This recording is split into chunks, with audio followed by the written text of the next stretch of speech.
Hello students, स्वागत है आप सबका आपके चैनल सक्सेस मीटर में। और जैसा कि आपको पता है, यहाँ हम लोग डिस्कस कर रहे हैं बीएससी फाइनल ईयर की जूलॉजी का फर्स्ट पेपर, जो कि है अप्लाइड एंड इकोनॉमिक जूलॉजी, है ना। तो इसके अंतर्गत हमने यूनिट फर्स्ट तो कंप्लीट कर लिया है, ठीक है। उससे रिलेटेड नोट्स जो हैं वो भी आपको अवेलेबल हैं। सेकेंड यूनिट हमारा रनिंग आउट था, जो कि हमारा टॉपिक क्या था, वेक्टर्स एंड पेस्ट।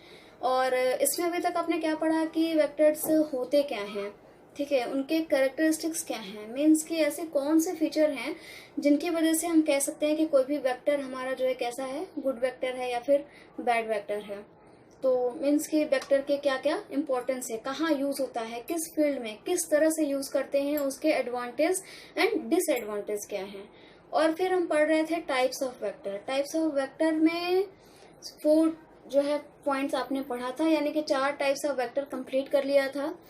तो डेफिनेटली आज की क्लास में हम स्टार्ट करेंगे अगले टाइप्स ऑफ वेक्टर से, जो कि है हमारा क्या, बैक्टीरियल आर्टिफिशियल क्रोमोसोम। ये जो वेक्टर है इसको शॉर्ट में बीएसीज कहा जाता है, ठीक है।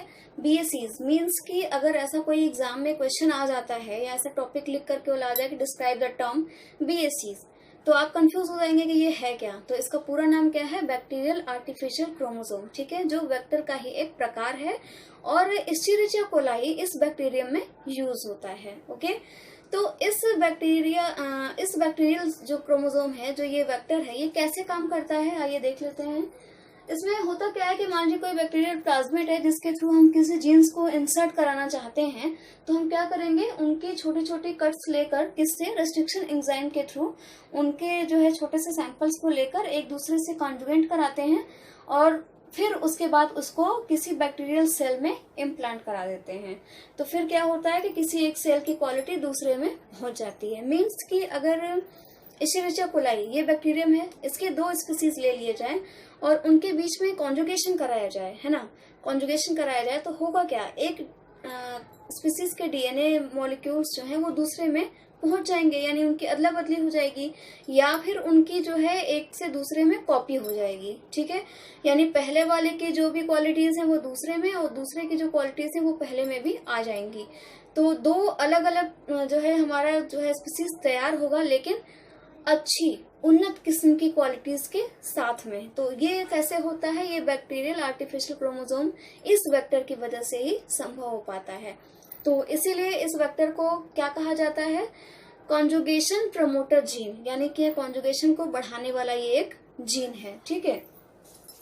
Artificially prepared chromosome to clone DNA, इसको जो है आर्टिफिशियली तैयार किया गया था प्लाज्मिड से निकाल के, यानी प्लाज्मिड जो वेक्टर था हमारा सबसे पहला वेक्टर जो नेचुरली जिन क्लोनिंग में यूज होता है, उससे जो है इसको उन्नत किस्म का बनाया गया है बैक्टीरियल सेल के लिए।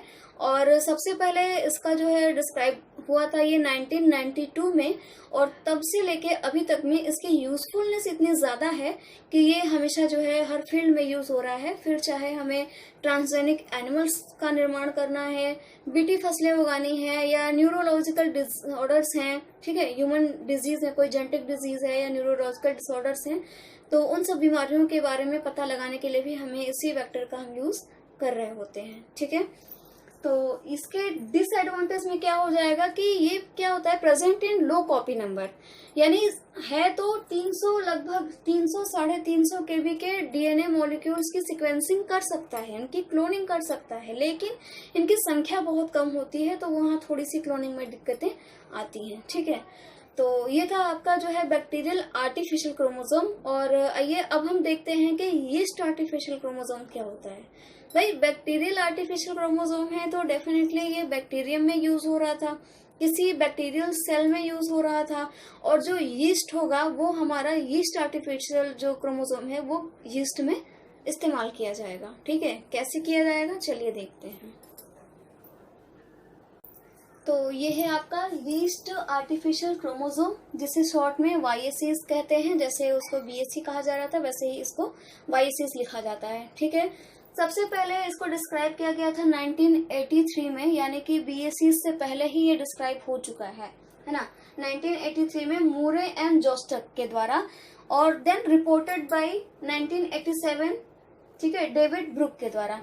डेविड ब्रूक के द्वारा 1987 में बताया गया कि यीस्ट आर्टिफिशियल क्रोमोसोम नाम का भी एक वेक्टर होता है जो यीस्ट और बैक्टीरियल सेल दोनों में हम यूज कर सकते हैं। इसके इस्तेमाल करके हम क्या कर सकते हैं, 200 केबी के डीएनए को एक ही बार में सीक्वेंसिंग या उसकी क्लोनिंग की जा सकती है। ठीक है, तो ये क्या है इसमें कि large DNA insert up to 200 KB DNA can clone, यानी इसका यूज करके 200 केबी के डीएनए की भी क्लोनिंग हो सकती है। फिर use for cloning inside eukaryotic cell, बाकी के जो वेक्टर्स होते हैं, कुछ जो नेचुरल अकरिंग जो वेक्टर्स थे वो प्रोकैरियोटिक सेल में ही सिर्फ काम कर रहे थे, लेकिन इनका इस्तेमाल हम यूकैरियोटिक सेल यानी उन्नत किस्म के डीएनए के साथ इसका इस्तेमाल हम कर सकते हैं।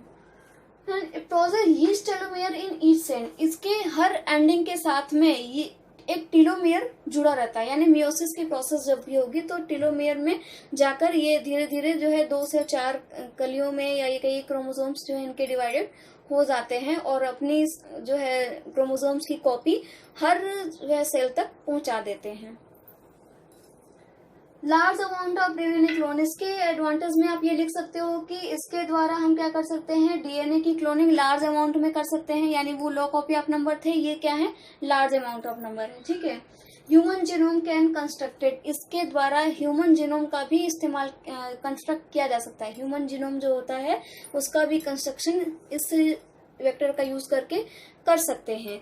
साथ ही साथ इनका भी इस्तेमाल बिल्कुल उसी तरह होता है जैसे बैक्टीरियल सेल का किया गया था, और ये भी न्यूरोलॉजिकल डिसऑर्डर में, ह्यूमन जेनेटिक डिजीज को दूर करने में और ट्रांसजेनिक प्लांट या एनिमल्स का निर्माण करने में यूज होते हैं। ठीक है, तो ये था आपका बैक्टीरियल आर्टिफिशियल क्रोमोसोम और यीस्ट आर्टिफिशियल क्रोमोसोम। इन दोनों टॉपिक्स के वीडियोस के साथ साथ आपको इसका भी नोट्स टेलीग्राम पर मिल जाएगा, है ना। टेलीग्राम पे जिसको भी नोट्स चाहिए होगा वो टेलीग्राम पे जाकर सक्सेस मीटर इस चैनल को सर्च कर लेगा, ज्वाइन कर लेगा और सब्सक्राइब भी कर लेगा, तो उसको फटाफट से जो भी नोट्स हैं वो वहाँ पे इजीली प्रोवाइड हो जाएंगे।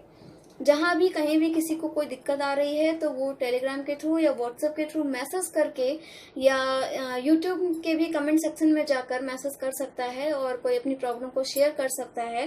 किसी टॉपिक पे अगर आपको लगता है कि कोई डीप एक्सप्लेनेशन चाहिए तो आप उसके लिए भी बोल सकते हैं, फिर मैं उस टॉपिक पर अलग से एक नया वीडियो बनाकर अपलोड कर दूंगी।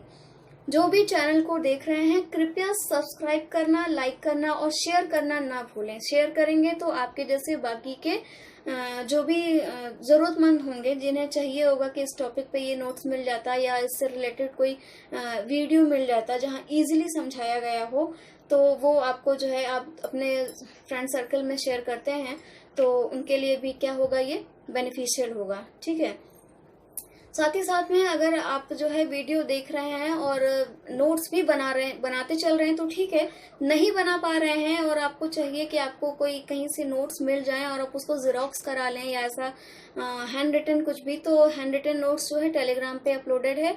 आप लोग चाहें तो टेलीग्राम पर जाकर सक्सेस मीटर इस चैनल को सब्सक्राइब करके वहां से नोट्स भी ले सकते हैं।